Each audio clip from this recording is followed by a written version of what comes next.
Austin, Texas.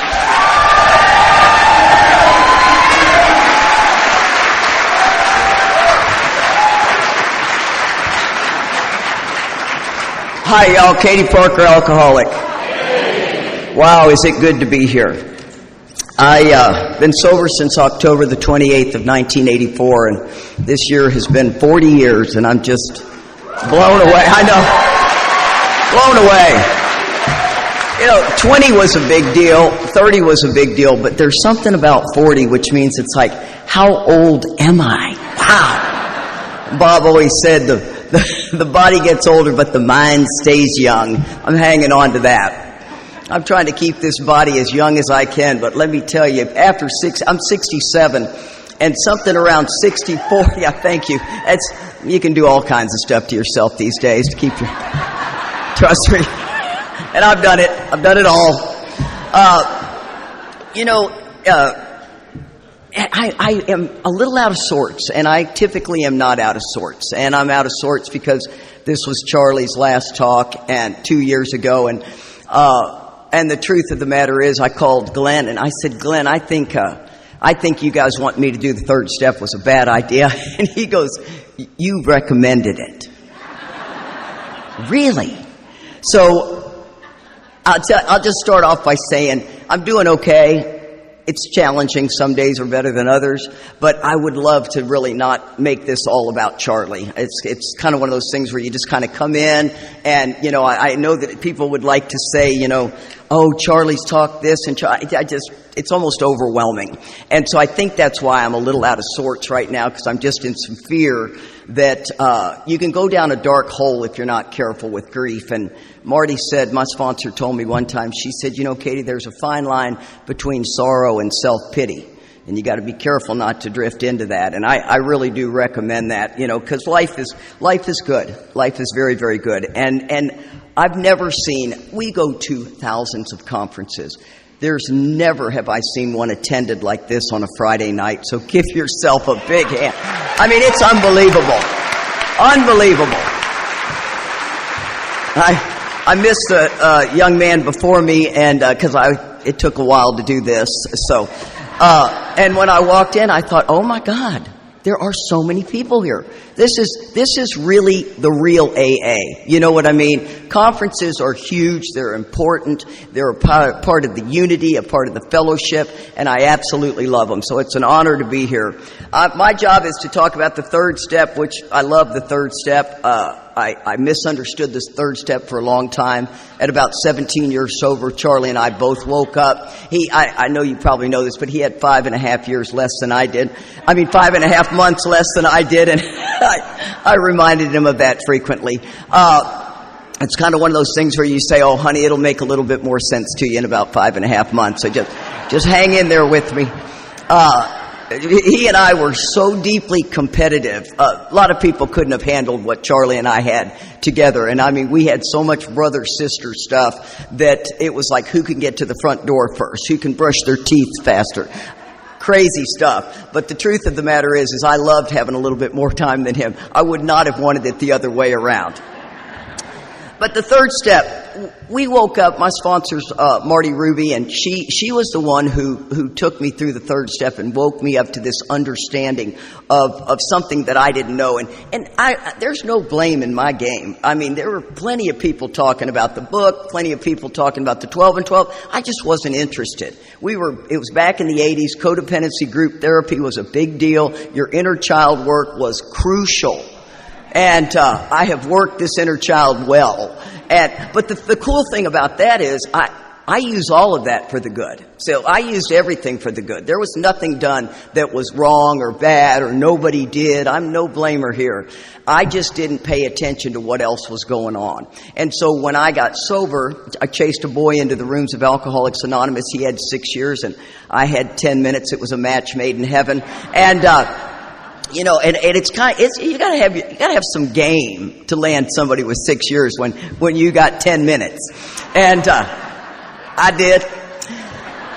But we both had the same sobriety date. He just had it 6 years before me, so it's kind of interesting how all this plays out.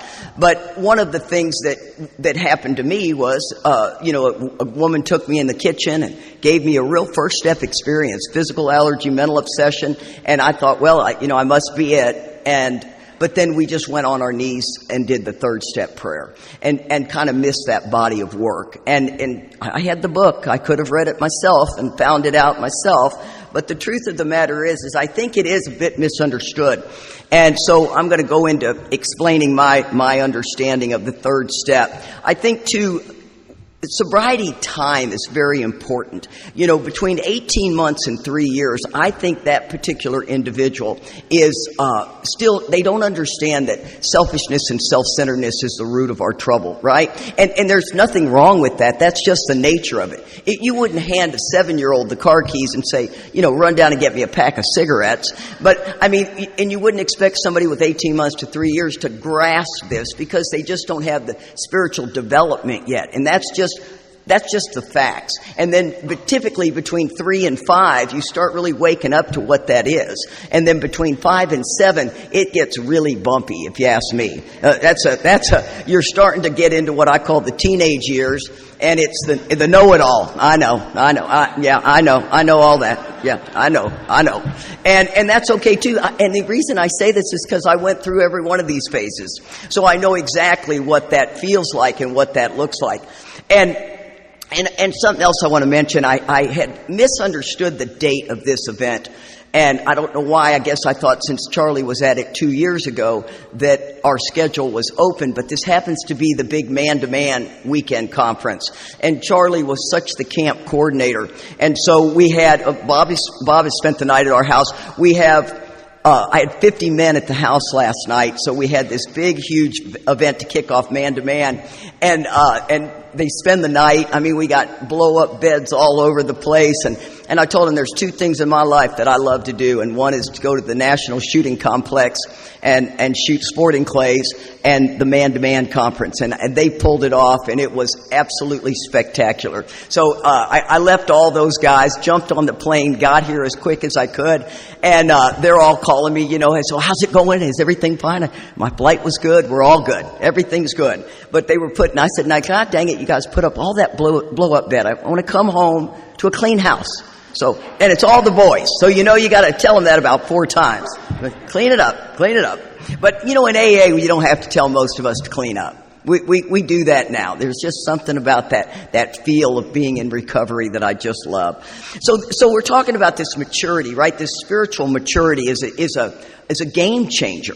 And I think you have to also realize that you have to go hit flat spots, hit walls. You got to hit all these things in order to grow, because pain is really the touchstone of growth, right? If I'm living in enlightenment all the time, I'm not really thinking, wow, I need to do another inventory or whatever. So sometimes it requires hitting that wall before you can begin to move forward. So, it says in the 5th step, it says, after we have swallowed and digested large chunks of truth about ourselves, that we will be delighted that we know our Creator better. So, that's a little bit of an oxymoron, right? I'm swallowing and digesting. I should be happy. Not always. So that's kind of one of the things that understanding this third step and going a little bit deeper. Kip Collins used to say it's easier to get an alcoholic to stop drinking than it is to get one of us to quit playing God. And that is so true. You'd think that would be the harder task, but it's just not. See, alcohol was the solution. It wasn't the problem. Leaving aside the drink problem, we had to look at what the root of the problem was. And I remember the first time I really heard that at 17 years. I'm sure somebody was saying it before then, but I just didn't hear it. We hear it when we hear it. And I remember thinking, I thought the not drinking was the finish line. And then I get my act together and I get life together and all of that works better. Doesn't work that way. The thing about self-reliance and self-will for me is I like it. I like running the show. I swear, somebody goes, Katie, we need you over here. Of course you do. Thank you. Yes. What do you need me to do? Because you need these people to quiet down. I can get that to happen. I like it. It says the requirement is that any life run on self-will can hardly be a success. Now ask yourself, do you really believe that? I mean, I get a lot of stuff done. I did really, really well in business. I mean, I think I was a good mom. My kids still love me. That's a good thing. And so I was not convinced of that. And I remember the first time I read that, I thought, well, that's just silly. I mean, what am I supposed to just be, dud? And that's not at all what it's talking about, right? It's talking about, first of all, I got to wake up to what self-reliance looks like. Because this is all terminology I didn't get. If it says selfishness and self-centeredness is the root of our troubles, we are driven by 100 forms of fear, self-delusion, self-seeking, and self-pity. We step on the toes of our fellows. Now it's getting interesting. They retaliate, seeming without provocation. But I invariably find that sometime in the past I made a decision based on Katie that put me in this predicament. But see, I don't see it that way. I just think, Mary's pissed off at me. That's about as far as I go. I mean, I can start really running down some ideas in my head. Maybe I was gossiping about her and somebody told her I said whatever. So I'm going to go 9 miles down a road before I can realize it. And that's where, if I call Marty and I start telling her about it, she starts to walk the dog backwards. And then I begin to see where I made a decision and I didn't even realize I'd made that decision. So 99% of the time, the problem is me, which is tough sometimes. It's a difficult task to just, realize that maybe I did say something that upset somebody. And then the beauty of the amends process, right? So when it says sometimes they hurt us seeming without provocation, but invariably we find that we made that decision based on self is a gift. And I've begun to learn that is a gift, right? When I see that I'm a hypocrite, that between the third column and the fourth column of a resentment inventory is that I could have done the same thing to somebody that somebody did to me, right? I could be either person in this play. And I think sometimes that's really important for me to see that the freedom comes with knowing that I'm a hypocrite. It was one time Charlie and I were driving to the airport and this guy in an Escalade comes screaming in, scared the crap out of me.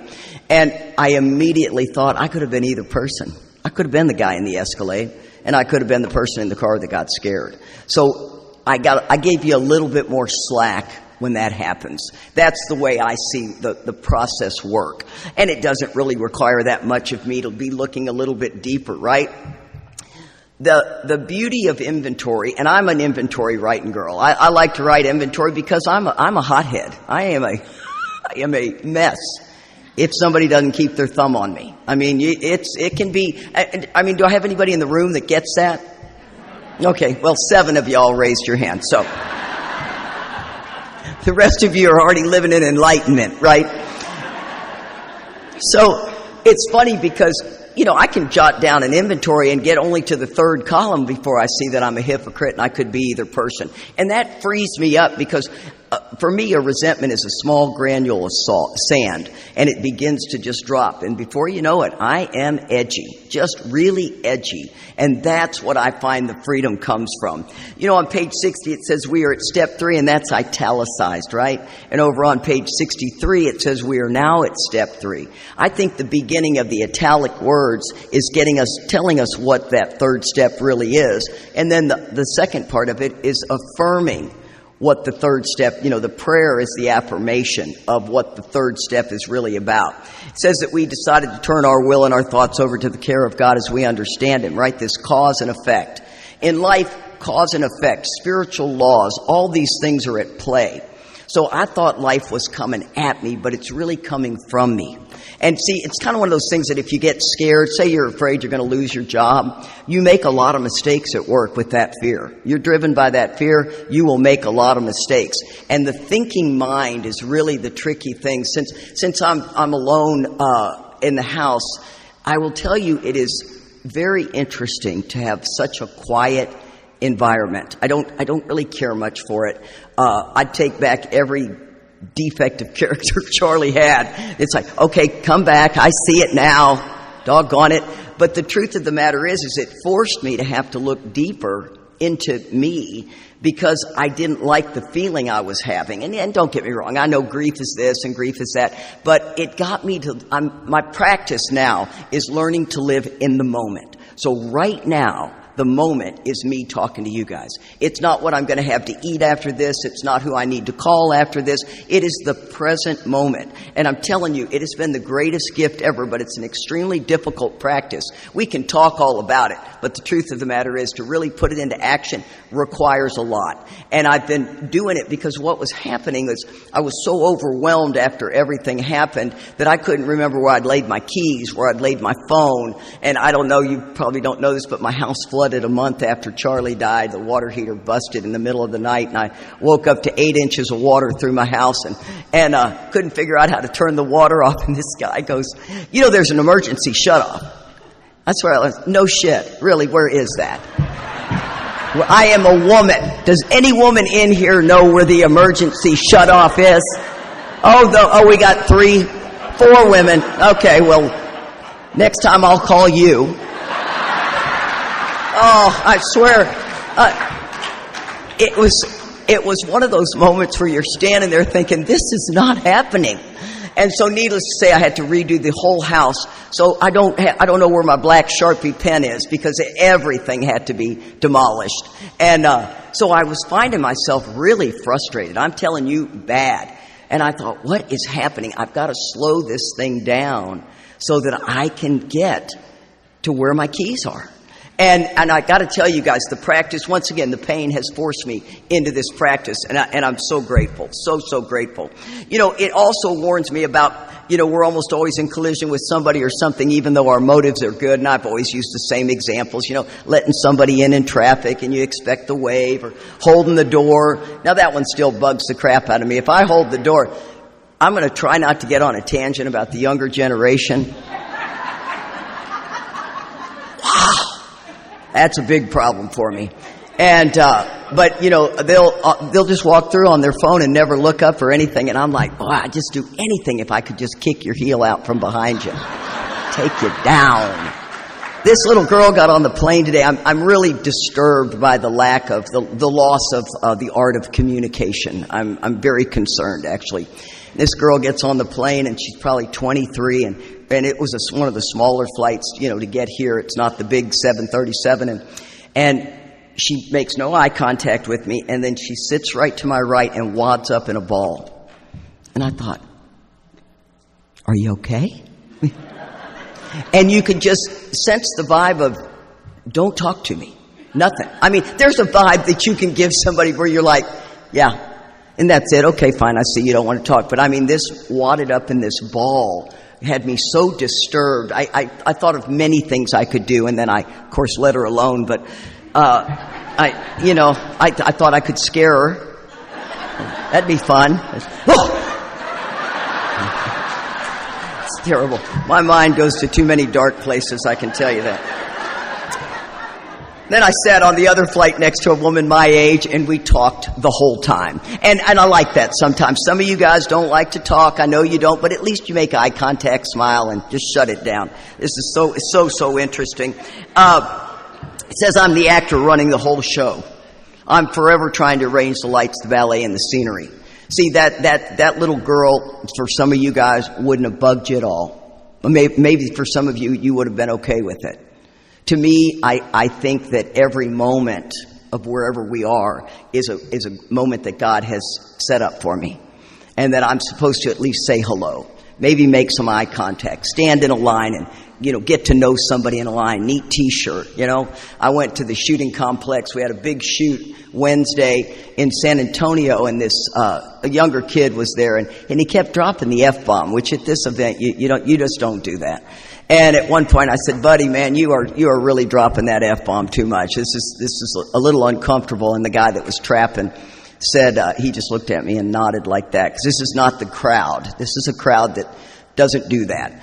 And he goes, is that really bothering you? And I thought, that's where we're going to go?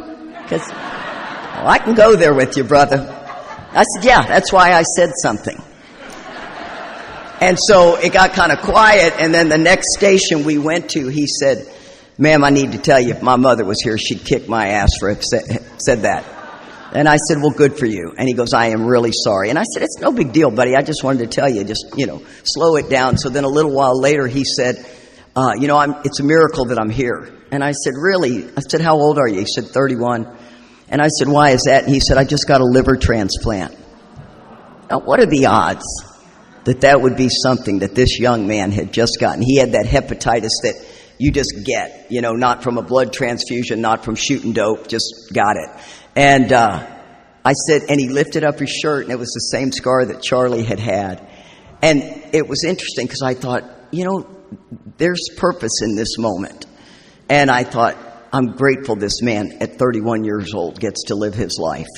And, you know what I mean? It was really it was just kind of sweet.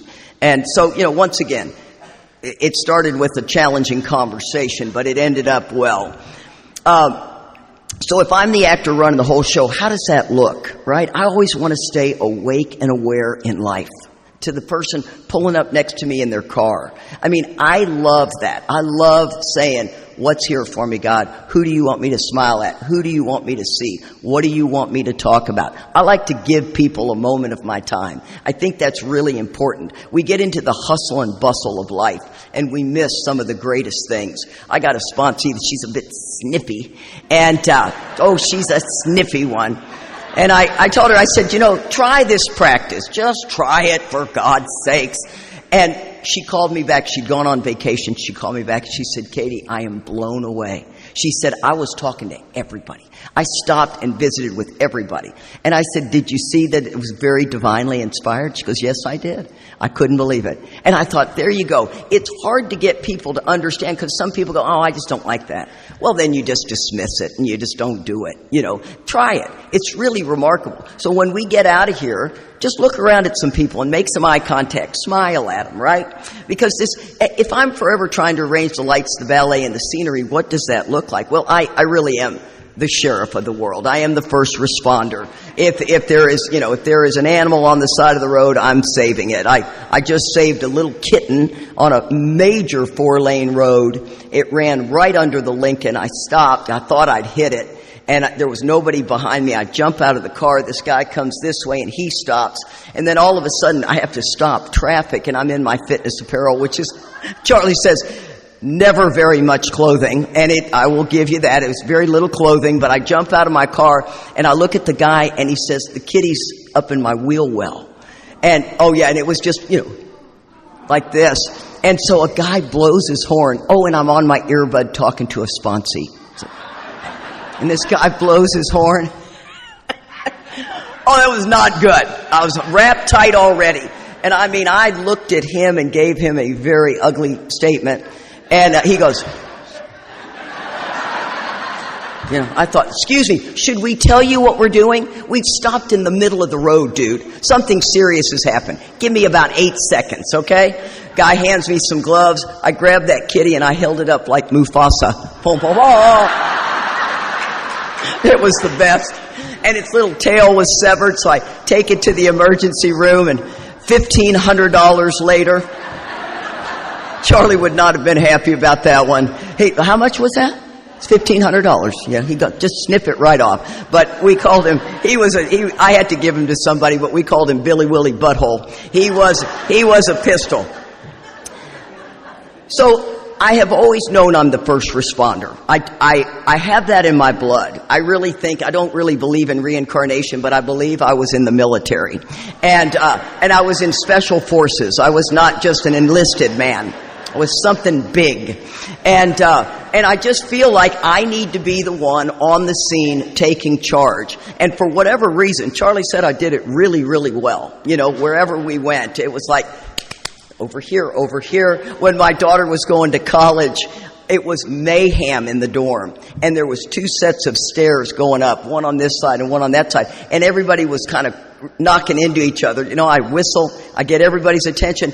This is the one that goes up, that's the one that goes down, we got to get this together. And I swear to God, people follow my direction. I'm very fortunate there. I like that a lot.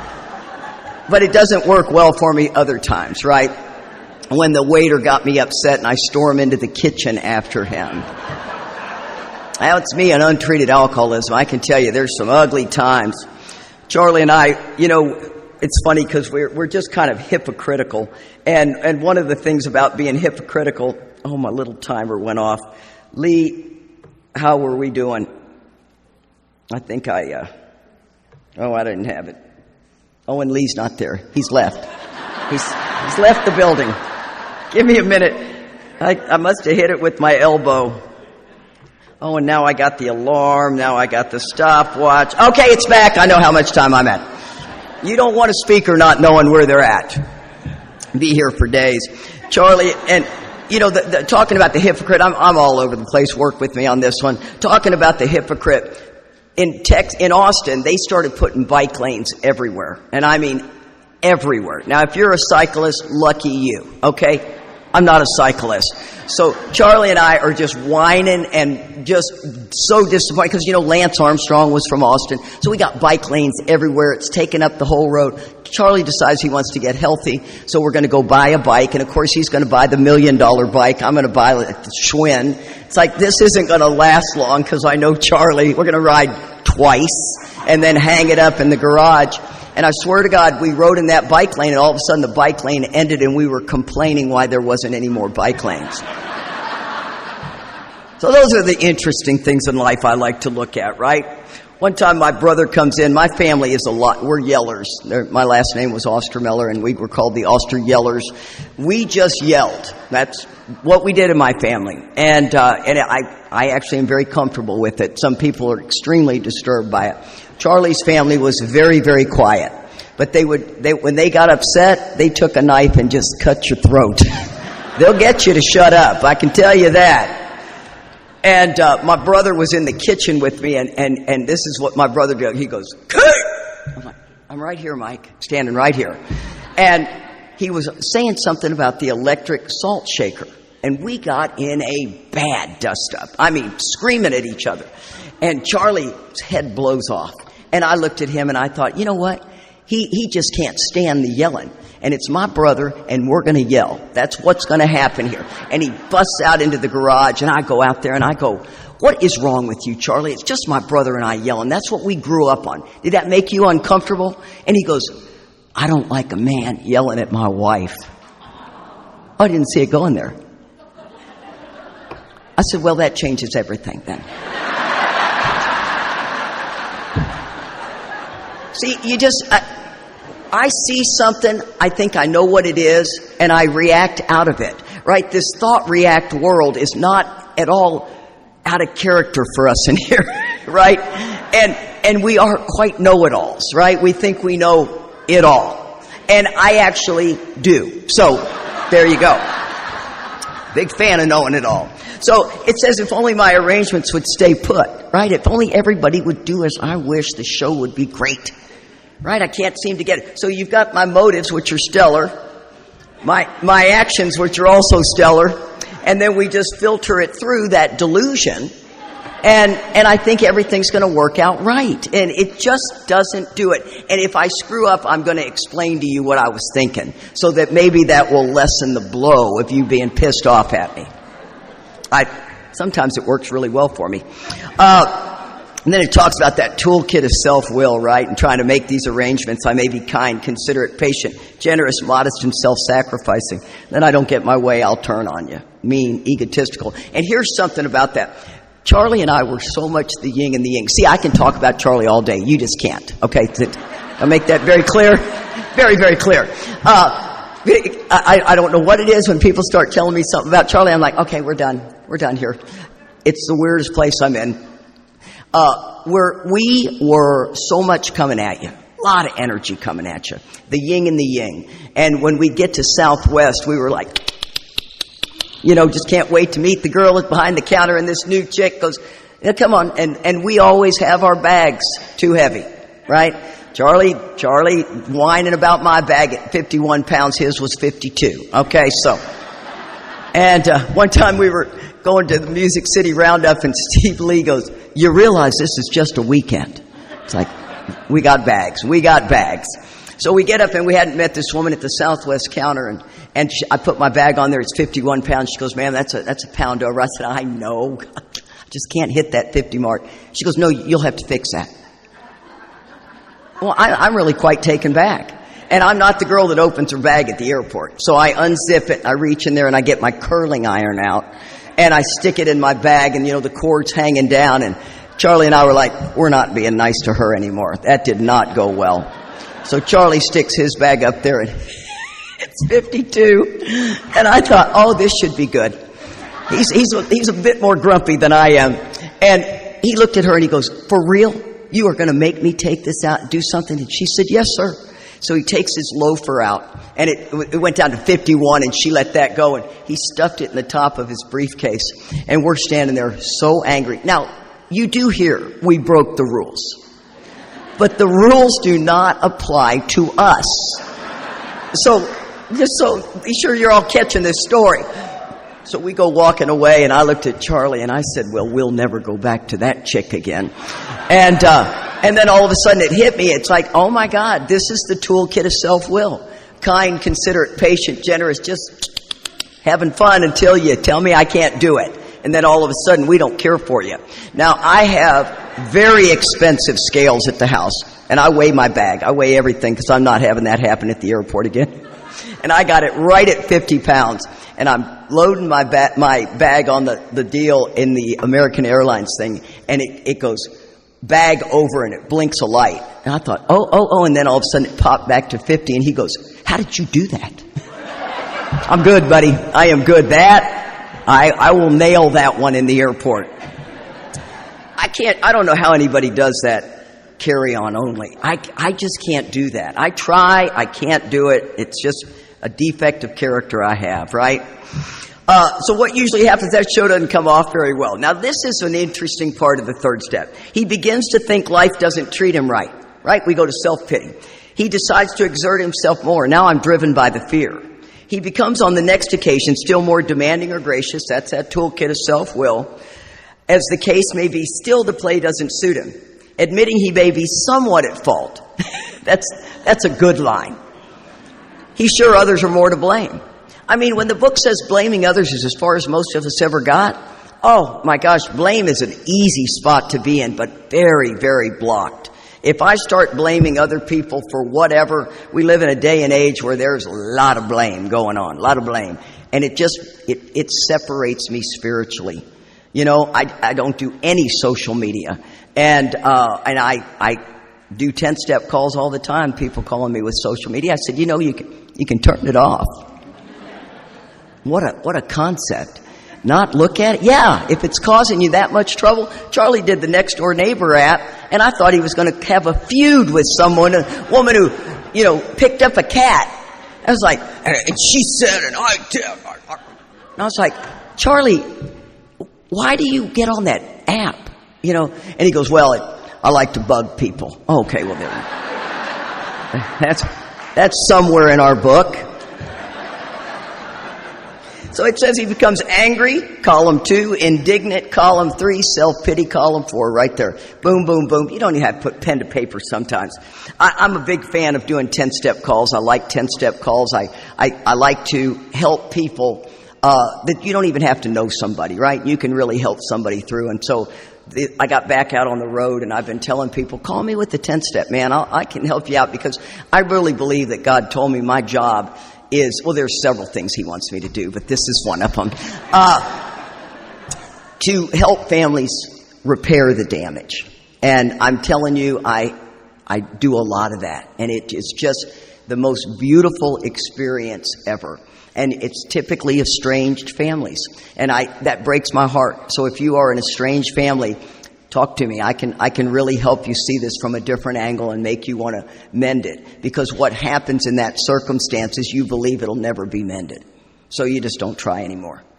And there's so many things you can do without ever calling the person. I just really believe he's put me in a spot. And I don't know why, because my family's pretty mended, but I think everybody needs to mend the family issues. And it says, is he not a victim of the delusion that he can wrest satisfaction and happiness out of this world if he only manages well? And that is so easy to fall into that. I mean, I don't know about you guys. I'm assuming you're like me and you're in management. And if everyone, I know how you can get through the grocery line faster. The gas pumps. Why'd you pull up like that? You screwed it up for everybody. You saw that the guy in front of you was leaving in about 30 seconds, but no, you parked in there and you wedged everybody out, you know? I mean, that is just the way my mind works. I see a lot of injustice in the world. And if not me, who, right? And then it says, you know, this delusion that we have. And where we will go with a delusion is pretty remarkable. I mean, somebody will say, would you rather be right or happy? Well, first I want to knock your head off with that stupid statement. Because if you want the truth, I want to be right. And if happiness follows, lucky me, you know. But, I mean, yeah, if somebody goes, well, I'd rather be happy. Oh, whatever. You want to be right. Come on. Right is a good spot to be. I like living in right. I like being right. I like supporting right. And, but don't get me wrong. I mean, this is the new and improved Katie you're seeing. Just FYI. So you can imagine what I was in life without any of this. It was something. I told my sponsor's husband, I saw him somewhere, and I said, oh, Cecil, I'm not doing very good. And, he apparently told Marty, and Marty calls me. She goes, so let me get this straight. You tell my husband you're not doing well, but you haven't called me. And I thought, oh, that didn't go well. That did not go the way. Sorry. I hear you. I hear you, sister. Is he not, even in his best moments, a producer of confusion rather than harmony? Right? And you know, I got a good one for that. I'm in a dentist office, and I had a tooth kind of taken a left, and I just don't want that to happen. And so I get Invisalign, right? And I go in there, and I didn't realize I'd be with all the 13-year-old kids, you know. I mean, they just got them lined up, assembly line stuff, wires everywhere. And I'm like, oh no, we're not doing wires. We're doing the Invisalign. I'm thinking it's no big deal. And the dentist was, an athlete, and we started talking about fitness, and that was my whole career. And the next thing you know, all the girls are kind of coming in the room that work there. And I was thinking, it's because I'm so fascinating. They just want to hear what I've got to say. And so I'm just going on and on and on and on. And then I go, okay, well, I got to go. It's about 2:30. So I leave, and since I have Invisalign, I have to, you know, eat in the car. And then I thought, I'm going to come back and brush my teeth in the place. And when I came back in, the whole place was closed. Lights out, nobody home. And I realized that those people weren't listening to how fascinating I was. They were like, when is this chick going to shut up so we can get out of here? I would never have known that. Matter of fact, I would have come back and with another story. Come on in, guys. Come on. Yeah. Katie's here. I know you can't wait. I'm telling you, that's God's honest truth. Sometimes my self-esteem is too high, and it gets me in trouble. So it says, so our troubles are basically of our own making. They arise out of ourself, and the alcoholic is an extreme example of self-will run riot. That's a little hard pill to swallow. I'm like, extreme? I mean, come on. But the truth of the matter is, at least for me, I have to really keep my finger on the pulse of that. It will get, I like to get even, keep score, you know, whatever. I've done so well in my life without gossip. That's a doozy of a problem to be in, because I have found it just sets me up terribly. When I was 3 years sober, the girl that I was just hanging out with, another 3 years sober gal, she said, I said, my God, all we do is gossip. We just talk about everybody. And she said, we need to quit doing that. I said, okay, I'm with you. Let's try to quit. Now, we're 3 years sober. We sat there in silence for about 4 minutes. We got nothing. Got nothing to talk about unless we're talking trash about people. And I'll tell you, the problem with gossip is then all of a sudden somebody finds out that you said, and it comes back, and it bites hard when it comes back. That took a while for me to finally quit doing gossip. This self-knowledge, this awareness, it's important, right? It's important to see what drives me. It's a 6-step issue, right? And the way the steps are lined out, I misunderstood so much of this, right? 1 and 2 go together. 3 and 4 are really solid. But then what I get in that when I do that 5th step, 4th step, whatever we want to call it, 10th step, I've got to take that information and really integrate it in my 10 and 11. right? If this behavior is objectionable to me that I have now seen that I do, I have to stay heightenedly aware of it.